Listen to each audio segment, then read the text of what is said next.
Newsbreak. SK Federation mugahin og pondo alang sa One Family, One Professional.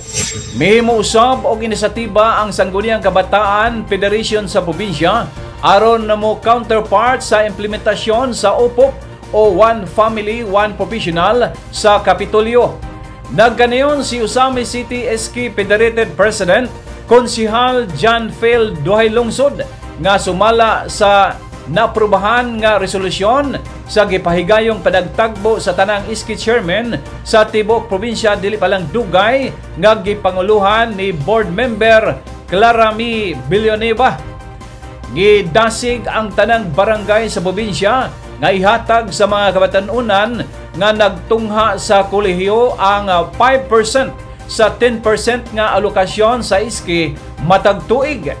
Kini aron makatabang sa uban pang mga galastuhanan sa mga estudyante nga benepisyaryo usab sa UPOP. Matod pa ni Konsihal John Phil Duhay Lungsod nga bahala og tag 500 pesos lang ang mahatag sa SK matag usa kay tingali daghan ang benepisyaryo sa UPOP niya nga barangaya. Apan ang mahinungdanon nga gituman sa SK ang obligasyon sa ilang ginsakupang barangay. And also sa usa sa mga nahisgutan during sa meeting sa Federation sa Misamis Occidental is all SK officials in the province are encouraging to allocate 5% of the 10% from general fund sa ilahang barangay. Ang 5% ana i-allocate para mag-create og kining gitawag nga scholar ni SK, which is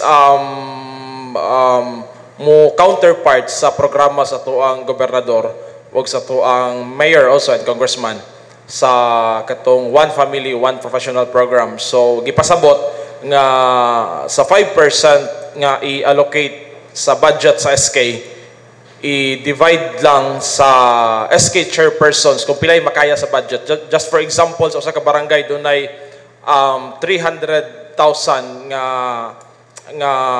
10% sa ilahang barangay. So ang 5% ana i-allocate para doon na sila gitawag nga programa nga scholar ni SK. So bahalag 500 sa usa ka bulan ang mahatag sa beneficiaries nga ilahang matagaan 500,000 pesos, 500 pesos.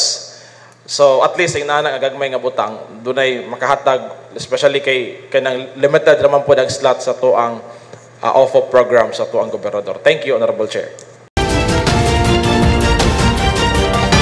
One TV Newsbreak.